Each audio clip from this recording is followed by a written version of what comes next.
Hello, my name is Jason T. Ingram, and I'm doing a video log about documenting my life, trying to get off of disability eventually, by starting a career and doing the things that I love to do. It's been about over 10 years since I've actually had a career in music or music-related things. I'm wearing this breath strip here to remind me. A couple of things here. One of them is last night I discovered something really funny. I haven't Googled this yet, but I think it has to do with the fact that we've had really dry weather lately. And I was in the dark, and I'm peeling open this package of these breath strips, and it lit up. So I turned off all the lights, and I did it again, and I started going like this, and I closed it, and then I opened it again, and it lit up. I think it's probably just static electricity, but it was very fun. And it reminded me of when I was in 8th grade, and my sister comes home from school, and she's like, Jason, guess what? And she had a roll of, I think it was Peppermint Lifesavers. And so we went into a dark room with a mirror, opened our mouths, and started chewing on these Lifesavers. And you could see them spark, literally light. Yay. I bet some folks are going to start doing that if you haven't heard that. I'm sure people are bored of doing that these days. That was before we had iPhones.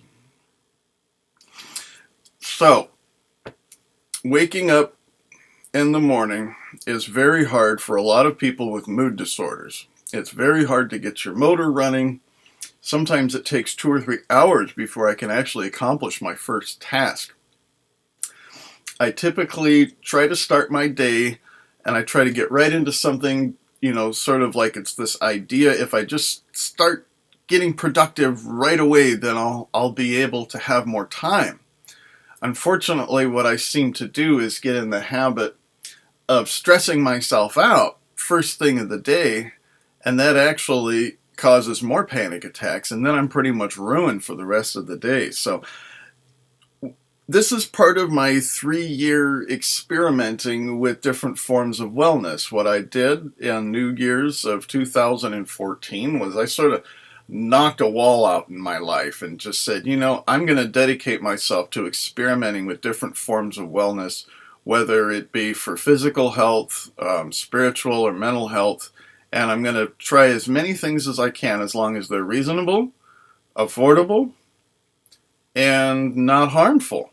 And there's a lot of shit out there that's very destructive, a lot of things that claim to be spiritual, and they open yourself up to a lot of things that could really mess up your head or mess up if you believe you have an ethereal body or an invisible body.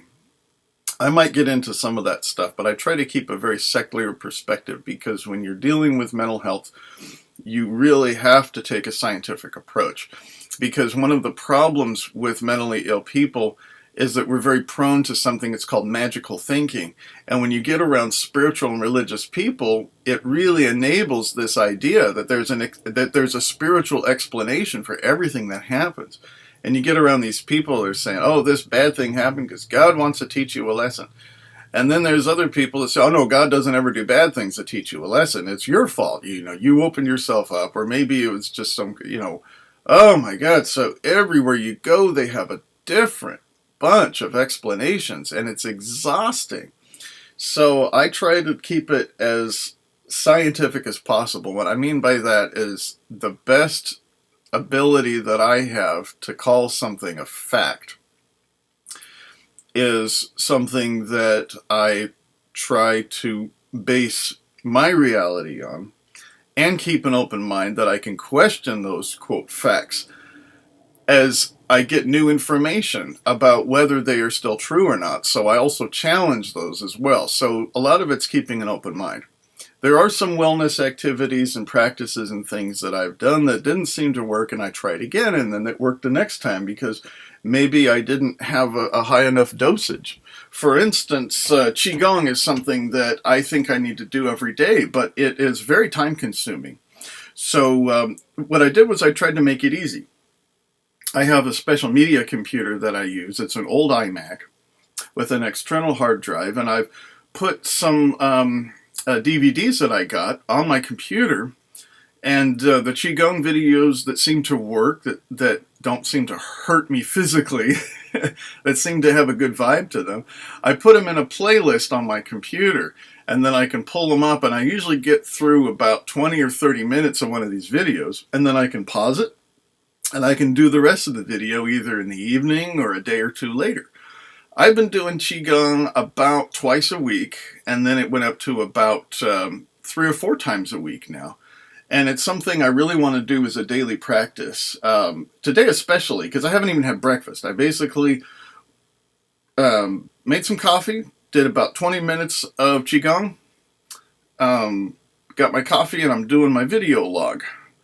I happened to wake up at what I call the crack of noon. My best time, it seems like, when I get inspired, when I can do a lot of really good thinking about things and trying to sort out and maybe do some journaling and stuff, seems to be right about midnight. And although I haven't gained any weight doing this because of a lot of other reasons, and I don't recommend this for everybody though, but I tend to eat at that time too. And so it's interesting how me finding a healthy balance in my life can include a lot of things that a lot of people wouldn't traditionally think would be healthy for people. It's healthy for a lot of people to wake up at 5 or 6 in the morning because their minds are refreshed and things like that. For kind of more eccentric and unconventional and, people like me, I guess, I've just accepted the fact that, hey, besides the fact that I've played a lot of nightclubs and I get home at 1, 2 in the morning and then I'm all wound up and I can't hardly even, get drowsy until about 4 or 5 in the morning. I had to be okay with that because hanging around a lot of this hardcore Protestant work ethic type thing for a lot of years of my life and being in a family that was very, very pressured to be productive and work and things like that, it's really hard to be okay with these kind of things in my life.